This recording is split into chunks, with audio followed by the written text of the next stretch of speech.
மனிதானி மகத்தானவன் மனிதானி மகத்தானவன் மனிதானி மகத்தானவன். நண்பர்கள் அனைவருக்கும் வணக்கம். பதிவுக்கு போகிறதுக்கு முன்னாடி நம்ம சேனலை சப்ஸ்கிரைப் பண்ணாதவங்க சப்ஸ்கிரைப் பண்ணுங்க. போன பதிவில் நான் ஒரு பதிவு போட்டிருந்தேன், நீங்கள் பார்த்துருப்பீங்க. நிறைய பேர் கேள்வி கேட்டிருக்காங்க. அதாவது ஒன்றும் புரியல, ஏதோ வளவளா கொலக்கொலான்னு சொல்லிட்டு போறீங்க, என்ன சொல்ல வர்றீங்கன்ற மாதிரி சில கேள்விகளை கேட்டிருந்தாங்க. அதாவது இந்த இடத்துல புரிஞ்சுக்க வேண்டியது என்னன்னா, முதலாவதா பாஜக வளர்றதுக்கு, அதாவது பாஜக பொறுப்புல இல்லை, நான் ஆக்சுவலாக பொறுப்புல இல்லை, எதுவுமே இல்லை, ஒரு மறைமுகமாக சில வேலை செஞ்சுருக்கேன், அதாவது சப்போர்ட் பண்ணியிருக்கேன்னு சொல்லலாம்.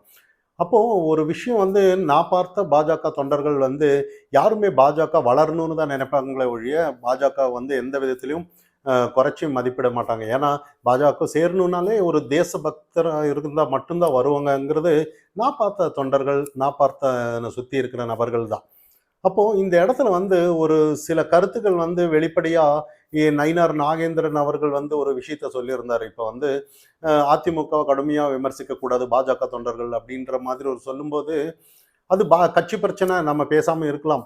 இருந்தாலும் என்னென்னா, பாஜகவில் அந்த மாதிரி யாருமே கட்சி கம்மியாகணும், அதாவது வளரக்கூடாதோ இல்லை ஏதாவது கெடுக்கணுன்ற மாதிரி யாருமே செய்ய மாட்டாங்கங்கிற ஒரு நம்பிக்கை தான். அதே மாதிரி நயினார் நாகேந்திரன் அவர்கள் ஒரு விஷயத்த சொல்லியிருக்கலாம், இதை ஒரு டபுள் சைடாக சொல்லியிருக்கலாம். அதாவது ஏதோ ஒரு அதிமுக சார்பில் ஏதாவது ஒரு கருத்து சொல்லியிருப்பாங்க, அதுக்கு இவங்க பதிலடி கொடுத்துருப்பாங்கன்ற மாதிரி தான் நம்மளால் புரிஞ்சிக்க முடியுது. அப்போது ஒரு சமநிலையில் அவர் சொல்லியிருக்கலாம், இந்த மாதிரி அவங்க சைட்லேயும், அதிமுக சைடானாலும் சரி, பிஜேபி சைடானாலும் சரி, நீங்கள் பொறுப்பில் இருக்கிறவங்க யாருமே இனிமேல் விமர்சனம் பண்ணாதீங்க, இனி கூட்டணி தொடர்ந்தாச்சு, ஏதோ நம்ம 2026 ஆட்சி அமைக்கிறதுக்கு தான் ஒரு ஒற்றுமையாக ஏதாவது ஒன்று செயல்படணுன்ற மாதிரி ஒரு கருத்து சொல்லியிருந்தா பரவாயில்ல. இவர் இந்த மாதிரி ஒரு கடுமையாக பிஜேபி பொறுப்பில் இருக்கிறவங்க கடுமையாக விமர்சிக்கக்கூடாது, தண்டிக்கப்படுவீர், கண்டிக்கப்படுவீர் அப்படின்னு சொல்லும்போது சின்ன ஒரு ஆதங்கம் தான். ஏன்னா நிறைய விஷயம் நாங்கள் பாஜக வளரணுங்கிறதுக்காக, ஏன்னா சில மும்மொழி கொள்கையானாலும் சரி, நிறைய இதுக்கு முன்னாடி ஆக்கப்பூர்வமான ஒரு தமிழகத்தில் பாஜக வளர்றத பார்த்து ஒரு சந்தோஷப்பட்டவங்க நாங்கள். எப்படியாவது பாஜக வளர்ச்சியாக வந்துடும், கண்டிப்பாக ஒரு நல்ல ஒரு எதிர்காலத்தில் நோட்டான்னு சொல்லும்போது கோபம் வரும் நமக்கு. அப்போது நோட்டான்னு சொன்ன இடத்துல பாஜக இங்கேயும் கூட அவ்வளவு ஒரு மக்கள் கூடுறாங்க, மக்கள் அக்செப்ட் பண்ணுறாங்க, பாஜக வரணும்னு எதிர்பார்க்குறாங்கன்னு நம்ம இந்த இடத்துல பார்க்கும்போது உண்மையிலேயே அவ்வளோ ஒரு சந்தோஷமாக இருக்குன்னு தான் நம்ம பார்க்கப்படணும்.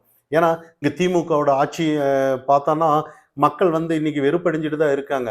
இருந்தாலும் பாஜக இந்த நேரத்தில் மக்களுக்கு கை கொடுக்கும் அப்படிங்கிற ஒரு நம்பிக்கை தானே ஒழிய, இந்த இப்பவும் சந்தோஷம் தான். இப்போ அதிமுகவோட நல்ல கூட்டணி, வலுவான கூட்டணி தான் இருக்கு.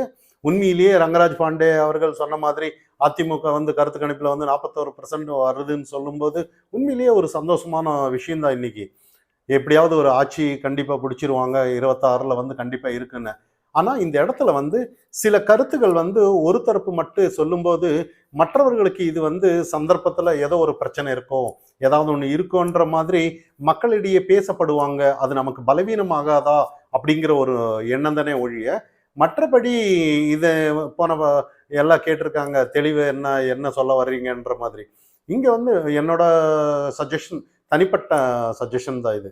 இது உண்மையிலேயே மக்கள் பாஜகவை வரவேற்கணும். வருங்காலத்தில் கண்டிப்பாக நிறைய நோட்டான்னு சொன்ன இடத்துல பாஜக வளரணுங்கிறதுல ஒரு சின்ன ஒரு தேசபக்தராக சொல்ல வேண்டிய ஒரு விஷயம். மனிதானி மகத்தான்